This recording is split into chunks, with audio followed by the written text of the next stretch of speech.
Olá, turma! Como prometido, vamos falar sobre o reino fungi, que são os fungos. Vai ser bem breve, tá? Não vou ficar enrolando muito para vocês aqui, não. O reino fungi, ele tem como área, né, como a área da biologia, a micologia. E como os exemplos, nós temos os cogumelos, que aí tá esse garoto vermelho, que é o cogumelo do Mario, né, que é a mantita. Nós temos os cogumelos, os bolores, as leveduras e as orelhas de pau, que são os exemplos aqui da imagem à esquerda, tá? Então, aqui na nossa região amazônica é o reino em maior biodiversidade, pode-se dizer assim, porque por mais que digam que nós temos a maior flora e a maior fauna, flora para vegetais e fauna para os animais, o reino fungi aqui ele é bem presente, tanto que a maior parte de eventos de micologia acontecem aqui na Amazônia, né? Principalmente aqui em Manaus. E sem falar que vários micólogos do mundo inteiro, pelo menos uma ou duas vezes no ano, estão por aqui para fazer as pesquisas deles. E boa quantidade de espécies são desconhecidas até hoje, tá bom? Olha aí que bonito. Aqui nós temos os bolores, por exemplo, né? As frutas cheias de bolor, que tem essa outra questão, né? Na nossa casa, qualquer alimento que não seja armazenado adequadamente, vai aparecer esses garotinhos, seja aqui na cor avermelhada já, na coloração branca, na coloração cinza, na coloração verde, na coloração rosa, porque essa variedade de cor e de estrutura, esse daqui vai ser um algodãozinho, esse aqui é um pouquinho mais áspero, porque nós temos uma diversidade muito grande de fungos, turma. Mas tem uma coisa em comum com todos eles. Eles gostam de ambiente quente e úmido. A Amazônia é assim, né? Então, a nossa região ela é propícia para os fungos. Então, se você não armazenar adequadamente seu alimento, provavelmente vai ter aí uma contaminação por fungo. E cuidado, tá? Principalmente quando a gente fala de pão, por exemplo, ou frutas também. Esse morango tá bonito, né? Mas, professora, o morango tá bonito. Eu posso cortar essa parte que tá com fungo aqui? Aí eu tiro ela e como aquele pedaço que tá bom? Pode ser? Não, turma. Porque tem uma característica do fungo, que é a parte digestiva dele, é extracelular, né? A digestão do fungo não é por absorção, como acontecia lá nos protozoários, por exemplo, né? No fungo, ele libera a substância para a substância quebrar o organismo em questão. Então, aqui nessa parte já tem a substância tóxica do fungo que já está quebrando esse morango para ele conseguir absorver depois, tá? Então, essa digestão é extracelular, depois ele só absorve os nutrientes, certo? Os protozoários não, eles absorvem primeiro e digerem lá dentro. O fungo não, ele tem a digestão extracelular, libera substâncias que são enzimas, que degradam o morango, aqui no caso. Por mais que você não esteja vendo fungo, mas aqui já tem a toxina dele, ok? É por isso que é perigoso. Ah, o pão, a mesma coisa, tá? A parte preta do bolo só na pontinha. Eu posso cortar e comer o resto? De jeito nenhum. Já está contaminado também, ok? Quais são os tipos, né, mais comuns? As leveduras e os bolores, tá? As leveduras, nós temos aí a Saccharomyces cerevisiae, esse C aqui é minúsculo, tá? Aqui o corretor levou para o maiúsculo. Saccharomyces cerevisiae é a levedura do pão, da cerveja, do vinho, tá? É produção biotecnológica. E os bolores, assim como os cogumelos, orelha de pau, os mofos, tá? Vamos lá. Só que tem uma questão aqui, as leveduras, elas são unicelulares. Os bolores, cogumelos e companhia são multicelulares ou pluricelulares, tá? Então, é um reino que nós temos a presença dessa classificação dupla aí, com relação à quantidade de células. Temos tanto fungo unicelular, quanto fungo pluri ou multicelular, tá? Características gerais. Eles vivem em lugares úmidos, escuros, ou claros mesmo, como a nossa região também tem a questão da claridade, quente, tá? Podem estar no solo, no ar, na água, perdão, nos organismos, ok? são eucariontes, são heterotróficos, eles não produzem o próprio nutriente. Eles absorvem o nutriente, porém a digestão é externa. Então, anotem isso aí, não esqueçam dessa parte. A digestão é extracelular. Essa informação é importantíssima. Ok? Continuando as características, com relação à parte ecológica, né? Ao relacionamento entre os seres vivos, como é que a gente pode classificá-los? Existem os saprofíticos, existem os parasitas, existem os mutualistas. Qual é a diferença entre eles? Perdão. Os saprofíticos, eles consomem material morto, né? Então, um galho de árvore que caiu, olha aí, ó, temos os fungos lá atacando, porque ali naquele galho tem material que tem nutrientes ainda, né? Então eles fazem essa ciclagem de nutrientes. Por mais que esteja morto, o nutriente está ali, pode ser absorvido. Aí o fungo vai lá e ataca. Os parasitas são aqueles fungos que nós temos e fazem mal, tá? Então, é a micose de unha aqui, por exemplo, micose de pele, tem a cândida, tem a candidíase, né, que ataca a região genital, o sapinho, né, que também é candidíase, tá, turma? O sapinho que dá na boca também é um fungo, é parasita, porque é uma relação em que ele tá consumindo você e tá te causando mal, tá bom? O mutualismo, por outro lado, são fungos que convivem com outras espécies, porém tá tendo um benefício mútuo ali. Então, o fungo se beneficia, mas a outra espécie também. Esses aqui são fungos que se aderem a raízes de plantas, ó, e favorecem a absorção de nutrientes para a planta. Em contraponto, algumas substâncias que a planta não consegue absorver, o fungo utiliza. Então, os dois saem no benefício ali. Ok? Elas têm parede celular constituída por quitina. Olha a quitina aí. A quitina, lembrem-se que é um carboidrato presente nos artrópodos, tá? Que são animais.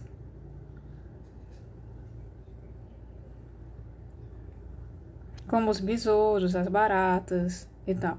Eles têm quitina como o exoesqueleto, esses animais. O fungo usa a quitina como parede celular, diferente das plantas que têm a parede celular constituída por celulose. Bom, reserva de energia é o glicogênio. O glicogênio também é a reserva energética dos animais. Por isso que na aula de plantas, eu vou citar para vocês, eu já citei, que o fungo ele fica entre, quando a gente vê a evolução dos reinos, ele fica entre as plantas e os animais.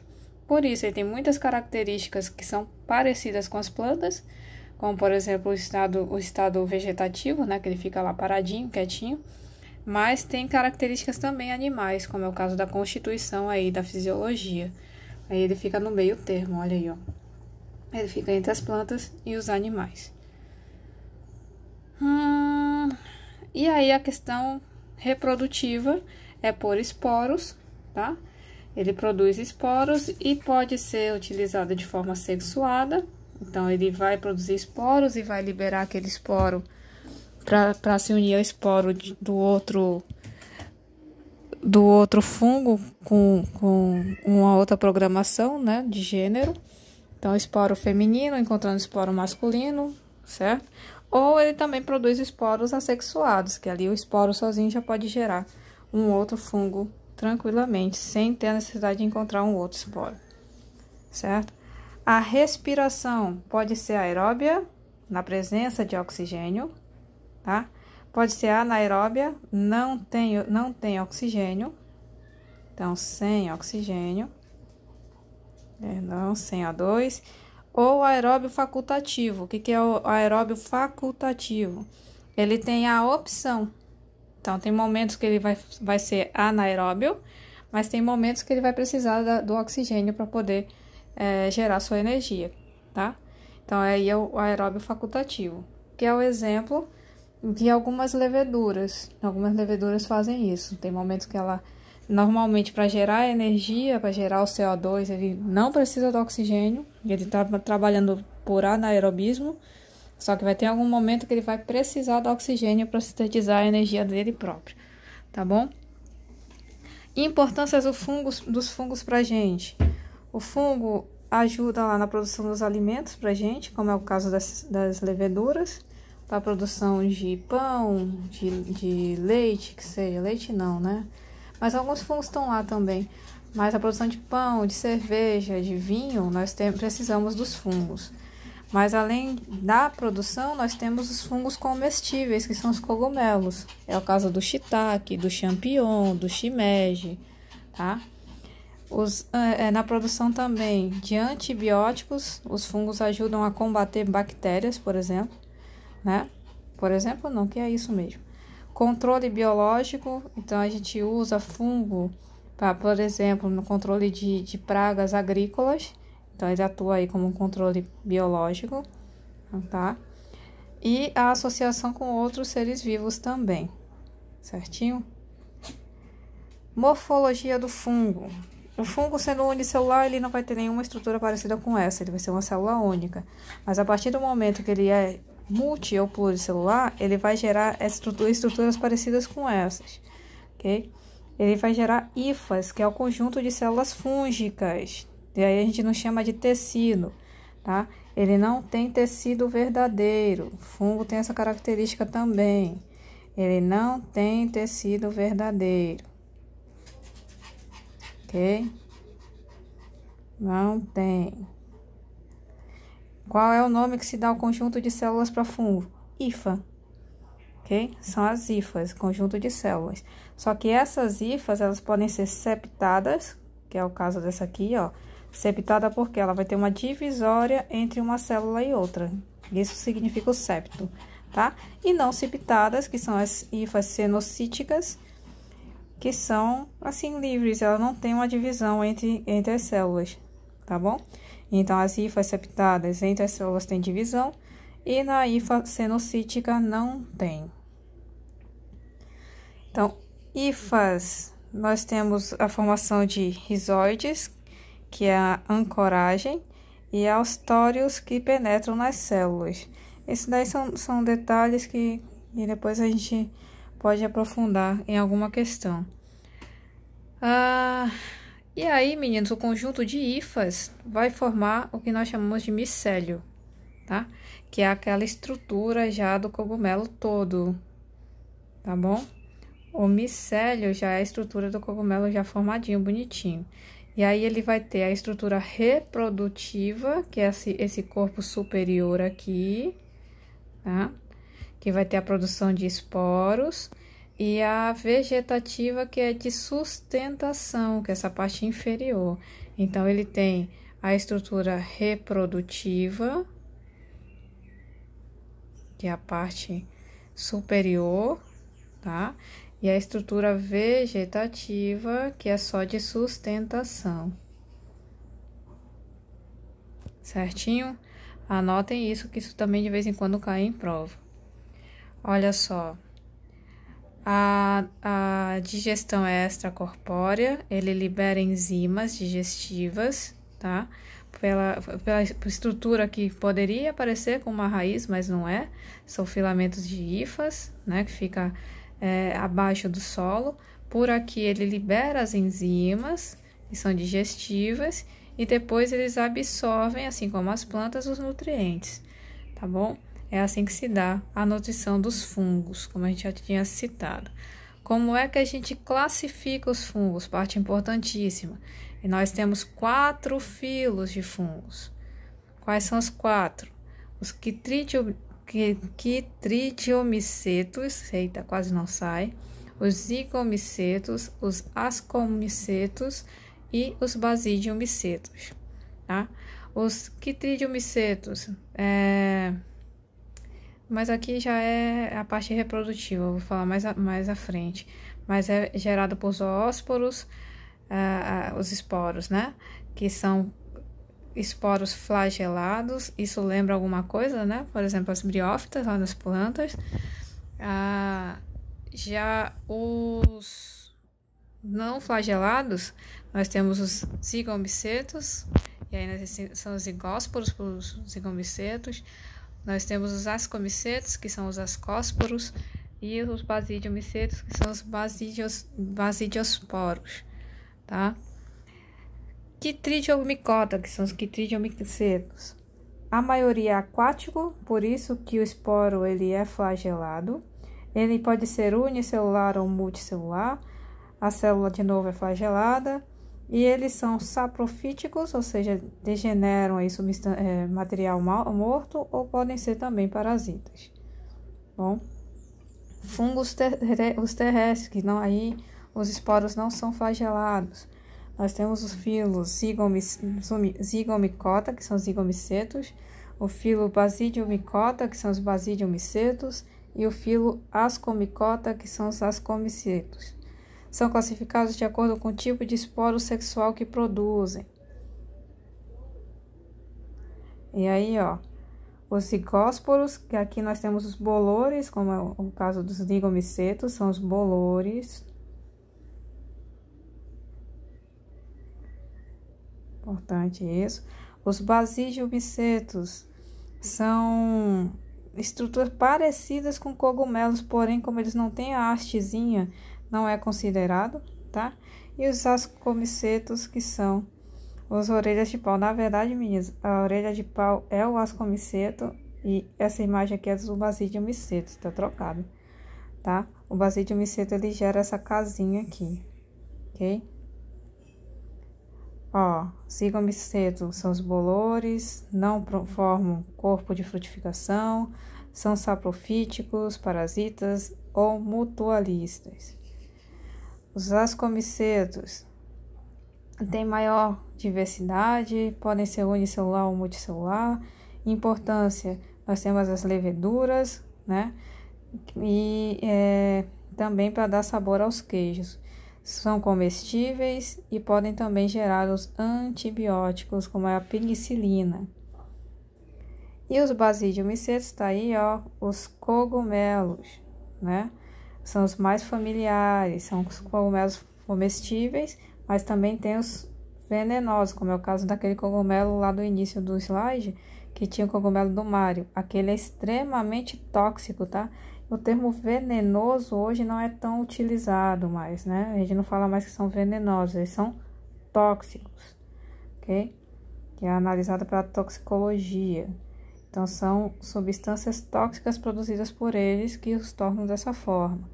Daí também tem os cogumelos alucinógenos, muito conhecidos lá nos Estados Unidos. Aqui tem, né? Os indígenas, eles utilizam, por exemplo, mas não são tão comuns. Os que a gente mais tem afinidade de pesquisa são os comestíveis, como é o caso do shiitake, que é esse do esquerdo, e o shimeji, que é aqui da direita, tá? Dizem que são saborosíssimos. Além dessas estruturas todas, é importante a gente falar dos líquens. Os líquens são fungos mutualistas que recobrem os caules das plantas. Isso é muito comum aqui na região amazônica, tá? Qual é a função dele? Proteger. Ele protege o caule da planta. Quando a gente tira os líquens, né, de algumas plantas, as plantas chegam a morrer pela perda dessa proteção, tá bom? As micorrizas também são fungos mutualistas. Eles se ligam a raízes das plantas para favorecer a absorção de nutrientes para elas, certo? Muitos fungos fazem isso, incluindo os basidiomicetos, ó, gerando as hifas, e as hifas vão e recobrem a raiz aqui, favorecendo na absorção. A reprodução assexuada se dá por fragmentação, brotamento ou esporulação, ou seja, a produção do esporo.